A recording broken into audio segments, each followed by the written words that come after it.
a tshwanela hore a tshabe batho ba hae. Meyara o tshwanetse hore a tle a tlo mamela hore setjhaba se re nna. Jaanong yena ha araba o re no, ntho e entswa ke ANC. How? ANC jwang na? Na re tseba e le setjhaba sa Alexandra sellang. Re tseba hore ke setjhaba sa Alexandra. La e ne e le ANC, o tshwanetse hore as a mayor a tle. Now, less than a month before South Africa goes to the polls and protests are spreading across the country like wildfire. Lack of housing, debilitating unemployment and overall poor or non-existent service delivery has driven communities to set things alight. Communities in Gauteng, KwaZulu-Natal, Limpopo, Free State and the Western Cape have taken to the streets, and political parties have turned this chaos into a blame game. What is the root cause of community protests and why have we seen a spike in the run-up to the election?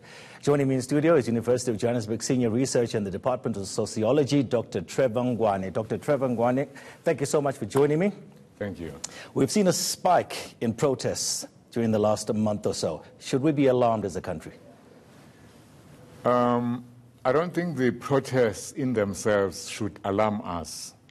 But rather, what should alarm us is that after 25 years, we've failed to address the basic needs of the people. So we should be worried that the economic development model we're following is not effective, is not working for everyone. Okay, let's look at the root causes of some of these protests. You yourself used to organize communities. You've led many a protest in your time. And obviously, depending on where you are, it may be infrastructure problems, it may be, they're not getting water and so forth. But is there a root problem that maybe we're not seeing as a society? Yeah, I would say that it's a very good question, because the tendency of political leaders, political parties, looking for votes, they just look on the surface, the cosmetics. Even the solutions they come with are descriptive. They don't go to the heart of the matter. Yeah. The heart of the matter is that the structure of our society, the structure of our economy does not benefit everyone. It only benefits a few. Now, if you are, because of a certain race, or because you were born at a certain place, or you are of a certain gender, or of a certain class, you find that your access to opportunities is severely limited. So it's a structure, it's like a jail, it's a prison. People cannot breathe, they cannot come out. All right, please, doctors, please stay with me. I just want to go now to our reporter, Slindelo Masikane, who was in Alex a little bit earlier on, because, of course, we've seen these protests taking place in Alex in Johannesburg as well, where Mayor Herman Mashaba, he received a rowdy welcome from the people of Alexandra.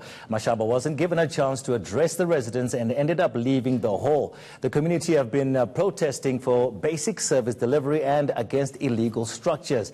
Our reporter, Slindelo Masikane, is in Alex, tracking the story, and she was at that supposed meeting. Slindelo, good to talk to you. So the mayor, finally, he went to Alex, or maybe he went close to Alex. What happened? Yes, we've heard from Mayor Herman Mashaba. I've actually just stepped out of a press briefing that he's holding. Like you've said, he was heckled and booed by many of the residents here of Alexandra who came to Marlborough, which is basically on the fringes of Alexandra. And what we understand, of course, that this was a scheduled integrated development plan meeting where residents were going to be given a chance to give an input to the mayor on what kind of developments they basically want to see around Alexandra. And this was scheduled months in advance. And so the mayor thought it fitting that he used this particular session to address the residents, saying that the venue wasn't determined last week or 2 weeks ago. It was determined quite a while ago. It was scheduled into the mayor's schedule a year, almost a year in advance. And so that is why we find this particular meeting happening here in Marlborough. Now, like you've said, it basically descended into chaos. The mayor had no opportunity to address the residents. In fact, all the mayor could do was accept a memorandum of demands from the Total Shutdown Committee. And if I'm just going to move out of shot and ask Linga to show you exactly what the hall looks like, it's basically empty. Hours ago, this hall was filled to capacity. In fact, people were even outside that couldn't get in. But now we basically have empty chairs and a few members a few residents rather who still remain here and there. But this meeting has officially been cancelled, and the mayor could only really address the media at this stage around what he was going to tell the residents. And what we understand is that the mayor has basically blamed the ANC for the chaos, saying that they purposefully bussed people in to ensure that the meeting didn't take place. We saw that particular crowd that was in the front tearing up the integrated development plan, which was handed out to residents so that they would be able to follow exactly what the plan was for Alexandra. We saw those papers being hurled at the stage, and basically the mayor being told that he was not going to get any kind of an opportunity to address the residents. And this is why we find ourselves here. We do have a bit of back and forth between residents that are for Mashaba, as well as those that still remain that believe that he has done absolutely nothing for the residents of Alexandra. But at this stage, I can confirm that this meeting will no longer be taking place. Now, Slindelo, one of the representatives of the Alex community read out a memorandum. One of the lines in the memorandum was, "You politicians must stop pointing fingers at each other. We want service delivery." What else was in that memorandum? Basically, all the issues that stem from what we saw 2 weeks ago when residents of Alexandra embarked on a total shutdown. The issues around the mushrooming of illegal infrastructure, the issues of foreign nationals being given RDP houses when they've never been even on a waiting list, the issues of basic service like waste removal issues, the housing crisis in particular, where people are basically living on top of each other, issues around what happened to the funds of the Alex Renewal Project, which has really come under the spotlight following this shutdown, that there was around 1.3 billion rand set aside for the Alexandra Renewal Project, where we were going to see the eradication of crime, where we were going to see infrastructure being developed, where we were going to see, more clinics, more schools, basically more development into the area. Okay. Basically, what happened to that money? Mayor Mashaba was actually, in fact, going to address all of those issues today and didn't get an opportunity to do so. And so that memorandum detailed all of those issues around service delivery and calling on government, especially Mayor Mashaba and his administration, to do something about it. All right, Slindelo Masikane, our reporter there, she was following Mayor Herman Mashaba in his attempt to address the Alex residents. Now, I'm still with Dr. Trevor Ngwane. We're talking about service delivery protests throughout the country. We're talking about underlying issues, and this is a perfect example of what we're talking about, isn't it? Just give me your thoughts of how, firstly, how the mayor handled this, and also President Cyril Ramaphosa went across to this community as well and promised over 1 million houses. What's your take on everything that's happening, Alex? Well, firstly, we have to blame the mayor, because when he was needed, when the fire was burning, he didn't go. So now I hear the reporter saying his excuse is that he had a scheduled meeting. I mean, you can't come, for the scheduled meeting when the house is burning today. So that is the first mistake. But secondly, I understand where the residents are coming from.